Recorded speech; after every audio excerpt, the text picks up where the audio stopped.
In the years before my return to the Catholic Church, most of my Sunday mornings were spent in various local Protestant churches filling in for ministers who were on vacation or otherwise absent.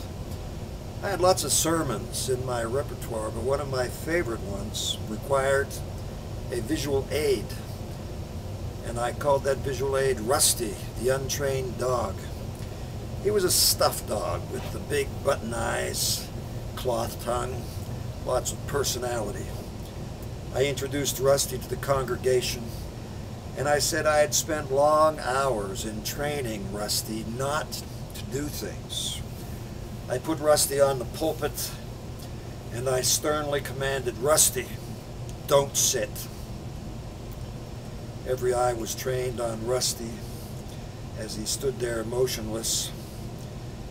And then after 5 deathly silent seconds, I dramatically announced, "He didn't sit! Let's give Rusty a big hand."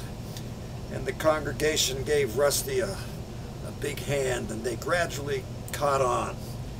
And the ovations got more thunderous and louder as I told Rusty not to speak, and not to lie down, and not to give me his paw, not to play dead. They went wild over Rusty. He was a tremendous hit, as he didn't do anything. After church, groupies of little kids waited at the door to pet Rusty and to offer him food. The text for this sermon was Romans 12, 1-2, which admonishes us to offer our bodies as a living sacrifice to God, and to not let the world squeeze us into its mold, but to let Christ remold our minds from within. In our efforts to avoid worldliness, Christians have often put a great emphasis on what they don't do. There are Christians who don't smoke, don't drink, don't chew, or go out with the girls who do. They don't dance, they don't play cards, wear makeup, go to the movies. They don't watch TV, they don't work on Sunday. I told the congregation that the outside, non-believing world often sees Christianity for what it does not do, in an effort to not be worldly. This is how we have attempted to be molded, or to not be molded by the world and its desires. And that's fine. There are many things that should rightly be avoided and rejected by Christians out of hand, but should this be our reputation? The people who don't.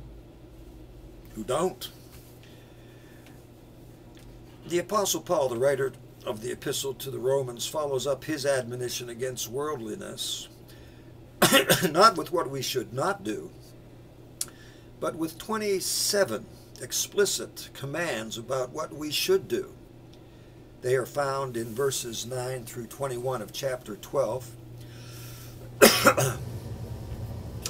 And we should be famous for our positive acts of love. This should be how the world knows us. Just as in the early days when outsiders would remark, "See how they love one another." Is this our reputation now? We will soon enter into the season of Lent.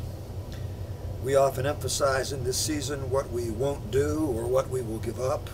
This is good.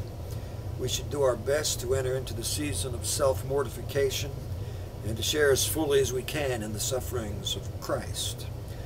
However, the practice which really pleases God is the positive action of doing good to those around us, especially those who are poor or outside the good graces of society.